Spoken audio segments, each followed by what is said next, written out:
So can you please say your name, your rank, and a little bit about your military experience? My name is Elliot Rose, and I was in the World War II in the Army and Combat Engineers, and took part in several major operations. One was the Battle of the Bulge, which was the biggest battle of World War II, and also involved with the bridge at Remagen. Remagen, Germany, had the only bridge that was left standing across the Rhine River, the railroad bridge. And we captured it unexpectedly, and that was the start of the beginning of the end of World War II. We were able to get all our troops on the other side, and the war pretty much wound down. Now, what happened to me is I started getting inquiries from the children, grandchildren and great-grandchildren of the men who were in my unit. They wanted to know something about their grandparents. And I couldn't help them out at all because I don't remember too many of them. And supposedly I'm the youngest veteran of World War II in the Battle of the Bulge in the state of Ohio. That's pretty cool. That's all I can tell you. Oh, I was in the best branch of service. I was in the Combat Engineers. And I took my basic training at Camp Breckenridge. I don't know if you've ever heard of it. I think I It's have. in Kentucky near Evansville. And then we went overseas to the British Isles and did some more training down there and did some work. And then we went over to Le Havre and got involved with the Battle of the Bulge. And I didn't get killed, wounded, or captured, so it was a pretty good war for me. Well, why did you join the service? Well, I grew up in foster homes, and I joined the service when I was 17, and there are a lot of guys, well, like me. This was during the Depression, but the Army turned out to be a good deal because we were paid, we were fed, we were taken care of, and we found a home. Plus the fact that I thought it was part of our obligation to join the Army, and that's what we did. Okay, I took my basic training at Fort Benning, Georgia. That was an infantry era.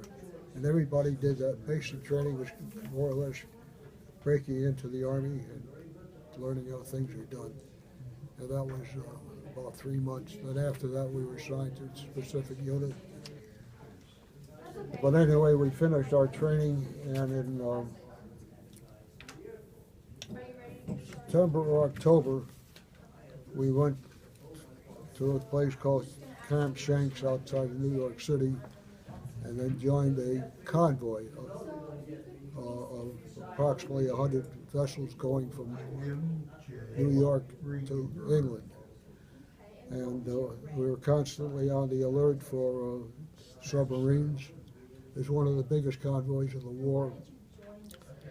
And we went to Wales, where we had some further training and duty assignments. I was very lucky.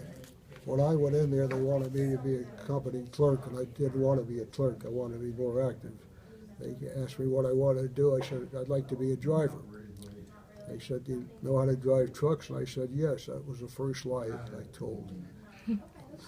However, they sent me over to the motor pool, and there was a sergeant in charge who was kind of sympathetic.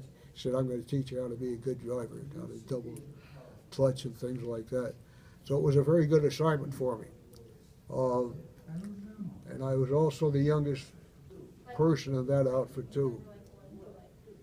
And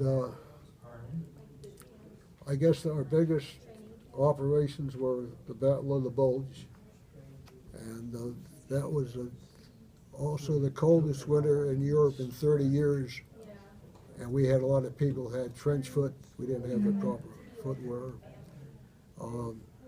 But anyway, we became part of General Patton's army, the Third Army. He was probably the best general we had in our time. President Eisenhower and General Eisenhower and General Bradley, in my opinion, and others too, were really not that good generals. We had better generals than they did. They were sitting too far behind the lines to know what was going on. And the reason they call that the Battle of the Bulge is because there were signs that the Germans were building up some units on the other side of the Rhine River. And Eisenhower and Bradley didn't want to pay any attention to it. And when Germans finally broke through, that was the Bulge area. That's what they call it. And at the time, we didn't have enough ammunition. We didn't have enough food. We were lacking a lot of things. We lost a lot of prisoners to the Germans. And it was amazing that we won the war.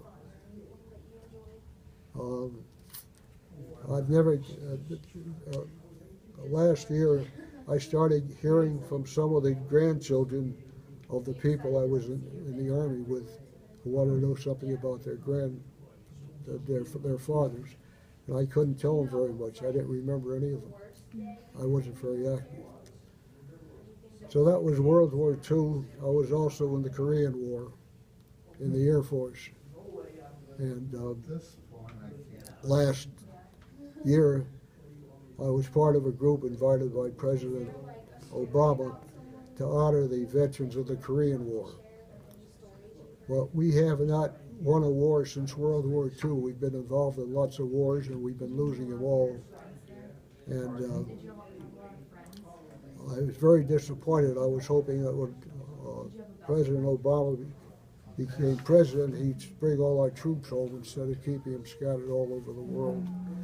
The other thing that disturbed me is we never had women in combat situations. And I felt that was a bad thing for the Army. We had, during World War II, we had WACs, call them WACs, women's something or other, who used to do all of the administrative paperwork, and that was good, but they were never in combat situations, and I think that's a very poor situation now, having men and women in combat situations.